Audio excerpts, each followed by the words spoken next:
Nabi SAW mengirim berita gembira ke Madinah tentang kemenangan ini. Sementara di Mekah, orang yang pertama mendapatkan berita kekalahan Quraisy adalah seseorang yang bernama Haisuman bin Abdullah Al-Khuzai. Haisuman bin Abdullah Al-Khuzai ini, pada saat dia masuk Mekah, masyarakat Mekah bertanya tentang berita peperangan di Badr. Karena Haisuman ini sempat hadir di Badr dan dia melarikan diri. Kemudian dia orang pertama tiba di Mekah. Karena pasukan sudah kocar-kacir pada pulang semuanya. Waktu dia masuk, masyarakat Mekah tanya tentang peperangan Badr pada saat itu. Dan mereka sama sekali tidak berpikir kalau Quraisy dikalahkan. Dengan 1000 pasukan, mereka sudah dapat informasi muslimin cuma 300. Ini pasukan perang lengkap. Mereka cuma tadi muslimin keluar untuk mengejar kafilah, tidak dengan perlengkapan perang yang seperti mereka, gitu kan. Tiba-tiba mereka kaget. Haisuman menjawab, telah terbunuh Abul Hakam bin Hisham, Abu Jahal, ya. Karena orang Mekah panggil dia Abu Hakam. Telah terbunuh Abul Bukhturi, terbunuh Uqbah, terbunuh Syaibah. Lalu dia sebutkan semua nama-nama pimpinan Quraisy yang mati. Mereka menyaksikan untuk kematian di medan perang. Orang-orang semua tidak percaya ini, karena semua pemimpin mereka dianggap mati, terbunuh. Masa sih, nggak mungkin. Dan mereka akhirnya lebih yakin lagi setelah seluruh sisa pasukan kembali masuk Mekah dengan luka-luka, dengan semua menyampaikan berita yang sama. Maka akhirnya mereka yakin dengan kejadian kekalahan tersebut. Setelah perang Badar dan kalah orang-orang kafir Quraisy, di Mekah tertinggal yang dituakan cuma tinggal 2, Abu Sufyan dan Abu Lahab, ya. Maka penduduk banyak sekali yang menghormati Abu Sufyan karena dianggap dia orang yang memiliki suara yang keras, hartanya banyak, dan mengalahkan Abu Lahab. Dan Abu Lahab punya kisah sendiri nanti. Abu Lahab sudah mati. Beberapa hari kemudian Abu Lahab meninggal dunia pada saat itu. Abu Sufyan, dia tahu orang-orang lagi pada sedih semuanya. Dan dia tahu pasukan ini keluar justru untuk membela kafilah yang dia pimpin. Maka bagaimana caranya? Dia bilang, jangan ada yang bersedih, jangan ada yang menangis, serta berduka. Juga jangan ada yang menebus tawanan. Tidak usah ada yang tebus tawanannya.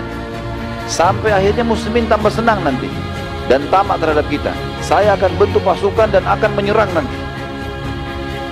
Dan Abu Sufyan betul melakukan itu, karena nanti dia bentuk pasukan di tahun 3 Hijriah, 1 tahun setelah Badr, terjadi perang Uhud, dipimpin oleh Abu Sufyan.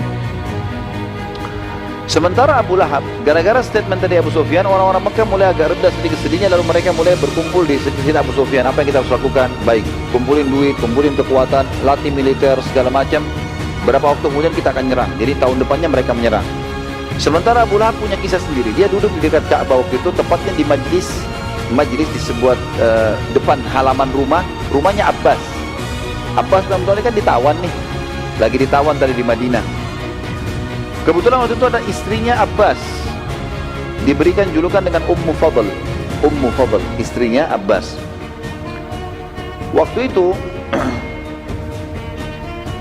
Abu Lahab sengaja datang ke majelis itu. Di depan halaman rumahnya Abbas ada tempat duduk, dan dia tahu Abbas juga termasuk berita ditawan. Dia mau dapat informasi dari istrinya Abbas, apa sih benar terjadi, benar nggak mati pemimpin Quraisy? Saya masih belum percaya gitu.